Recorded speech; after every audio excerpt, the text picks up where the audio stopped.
The book of Job, chapter 29.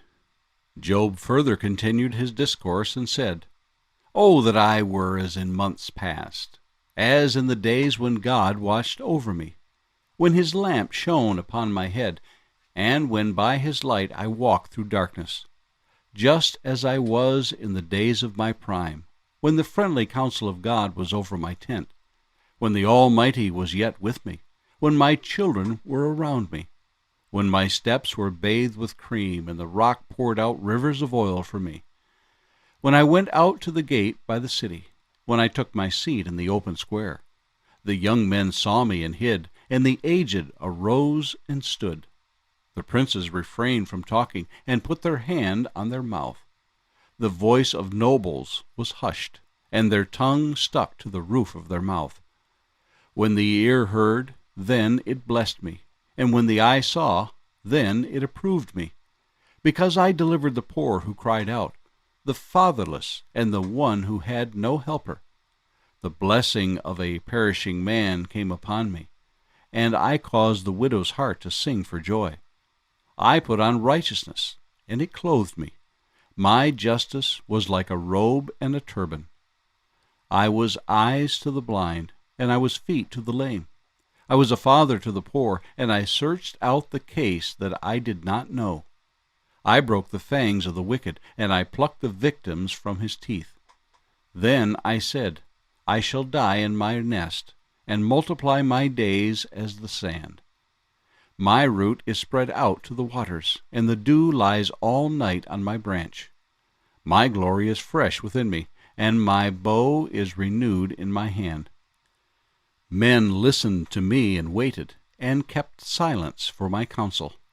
After my words they did not speak again, and my speech settled on them as dew. They waited for me as for the rain, and they opened their mouth wide as for the spring rain. If I mocked at them, they did not believe it, and the light of my countenance they did not cast down. I chose the way for them, and sat as chief. So I dwelt as a king in the army, as one who comforts mourners.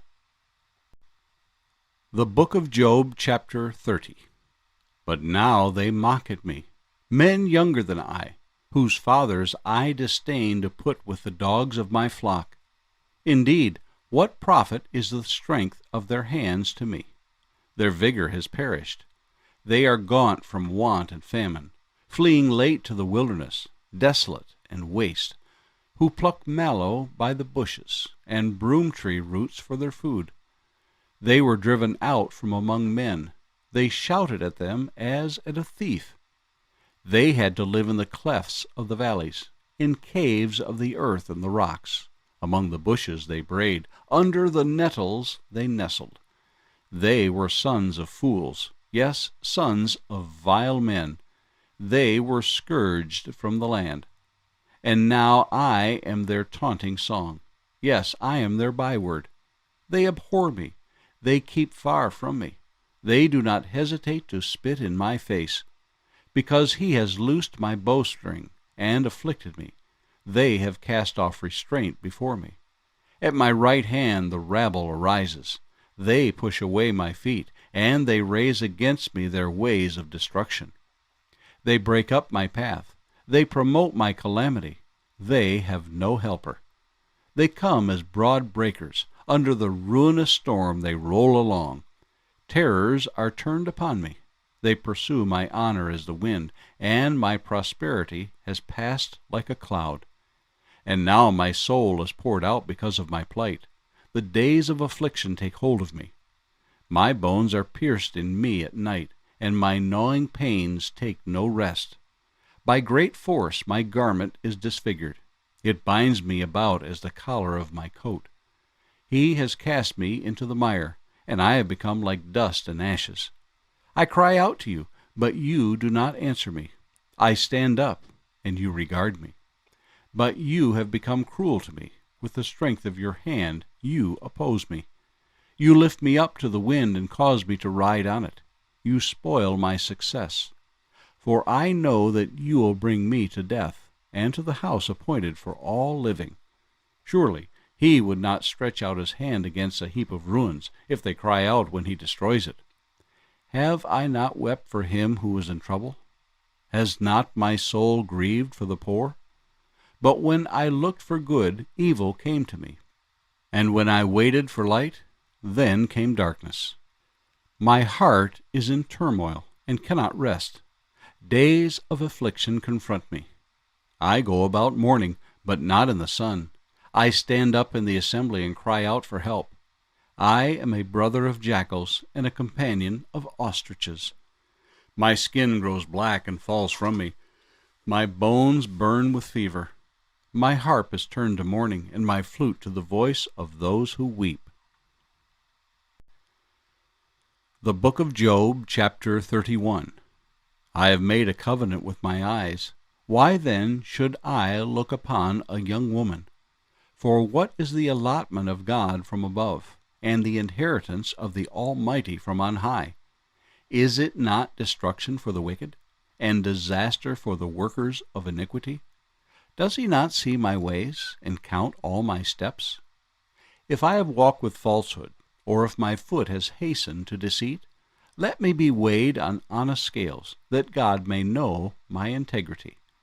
If my step is turned from the way, or my heart walked after my eyes, or if any spot adheres to my hands, then let me sow and another eat. Yes, let my harvest be rooted out. If my heart has been enticed by a woman, or if I have lurked at my neighbor's door, then let my wife grind for another, and let others bow down over her. For that would be wickedness. Yes, it would be iniquity deserving of judgment. For that would be a fire that consumes to destruction, and would root out all my increase. If I have despised the cause of my male or female servant when they complained against me, what then shall I do when God rises up? When he punishes, how shall I answer him? Did not he who made me in the womb make them? Did not the same one fashion us in the womb? If I have kept the poor from their desire, or caused the eyes of the widow to fail, or eaten my morsel by myself, so that the fatherless could not eat of it? But from my youth I reared him as a father, and from my mother's womb I guided the widow. If I have seen anyone perish for lack of clothing, or any poor man without covering, if his heart has not blessed me, and if he was not warmed with the fleece of my sheep, if I have raised my hand against the fatherless, when I saw I had help in the gate, then let my arm fall from my shoulder. Let my arm be torn from the socket. For destruction from God is a terror to me, and because of his magnificence I cannot endure. If I have made gold my hope, or said to find gold, you are my confidence, if I have rejoiced because my wealth was great, and because my hand had gained much, if I have observed the sun when it shines, or the moon moving in brightness, so that my heart has been secretly enticed, and my mouth has kissed my hand, this also would be an iniquity deserving of judgment, for I would have denied God who is above. If I have rejoiced at the destruction of him who hated me, or lifted myself up when evil found him, indeed, I have not allowed my mouth to sin by asking for a curse on his soul. If the men of my tent have not said, who is there that has not been satisfied with his meat? But no sojourner had to lodge in the street, for I have opened my doors to the traveler. If I have covered my transgressions as Adam, by hiding my iniquity in my bosom, because I feared the great multitude, and dreaded the contempt of families, so that I kept silence, and did not go out of the door. Oh, that I had one to hear me! Here is my mark. Oh, that the Almighty would answer me, that my prosecutor had written a book. Surely I would carry it on my shoulder, and bind it on me like a crown. I would declare to him the number of my steps. Like a prince I would approach him. If my land cries out against me, and its furrows weep together, if I have eaten its fruit without money, or caused its owners to lose their lives, then let thistles grow instead of wheat, and weeds instead of barley. the words of Job are ended. The book of Job, chapter 32. So these three men ceased answering Job, because he was righteous in his own eyes. Then the wrath of Elihu, the son of Barachel, the Buzite, of the family of Ram, was aroused against Job. His wrath was aroused because he justified himself rather than God. Also, against his three friends his wrath was aroused, because they had found no answer, and yet had condemned Job. Now because they were years older than he, Elihu had waited to speak to Job. When Elihu saw that there was no answer in the mouth of these three men, his wrath was aroused. So Elihu, the son of Barachel, the Buzite, answered and said, I am young in years, and you are very old. Therefore I was afraid, and dared not declare my opinion to you. I said, Age should speak, and multitude of years should teach wisdom. But there is a spirit in man, and the breath of the Almighty gives him understanding. Great men are not always wise, nor do the aged always understand justice. Therefore I say, Listen to me, I also will declare my opinion. Indeed, I waited for your words. I listened to your reasonings, while you searched out what to say. I paid close attention to you, and surely not one of you convinced Job, or answered his words. Lest you say, We have found wisdom. God will vanquish him, not man. Now he has not directed his words against me, so I will not answer him with your words. They are dismayed and answer no more. Words escape them.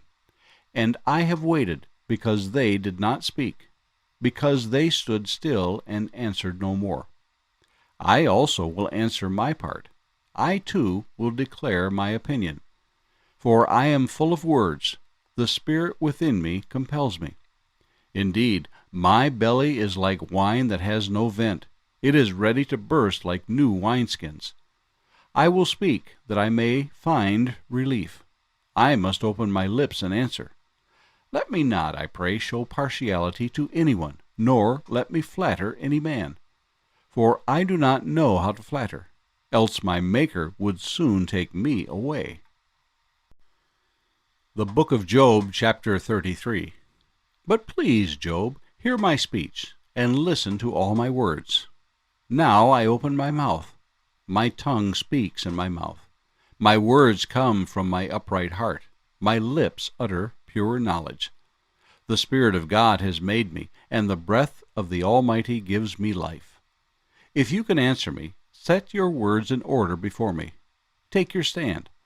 Truly, I am as your spokesman before God. I also have been formed out of clay. Surely no fear of me will terrify you, nor will my hand be heavy on you. Surely you have spoken in my hearing, and I have heard the sound of your words, saying, I am pure, without transgression. I am innocent, and there is no iniquity in me. Yet he finds occasions against me. He counts me as his enemy. He puts my feet in the stocks. He watches all my paths. Look, in this you are not righteous. I will answer you, for God is greater than man. Why do you contend with him? For he does not give an account of any of his words. For God may speak in one way, or in another, yet man does not perceive it. In a dream, in a vision of the night, when deep sleep falls upon men, while slumbering on their beds, then he opens the ears of men, and seals their instruction, in order to turn man from his deed, and conceal pride from man. He keeps back his soul from the pit, and his life from perishing by the sword. Man is also chastened with pain on his bed, and with strong pain in many of his bones, so that his life abhors bread, and his soul succulent food. His flesh wastes away from sight, and his bones stick out which once were not seen. Yes, his soul draws near the pit, and his life to the executioners. If there is a messenger for him, a mediator, one among 1,000, to show man his uprightness, then he is gracious to him, and says, Deliver him from going down to the pit. I have found a ransom. His flesh shall be young like a child's. He shall return to the days of his youth. He shall pray to God, and he will delight in him. He shall see his face with joy, for he restores to man his righteousness. Then he looks at men and says, I have sinned and perverted what was right, and it did not profit me. He will redeem his soul from going down to the pit, and his life shall see the light. Behold, God works all these things, twice, in fact, 3 times with a man, to bring back his soul from the pit, that he may be enlightened with the light of life. Give ear, Job, listen to me. Hold your peace, and I will speak. If you have anything to say, answer me. Speak, for I desire to justify you. If not, listen to me. Hold your peace, and I will teach you wisdom.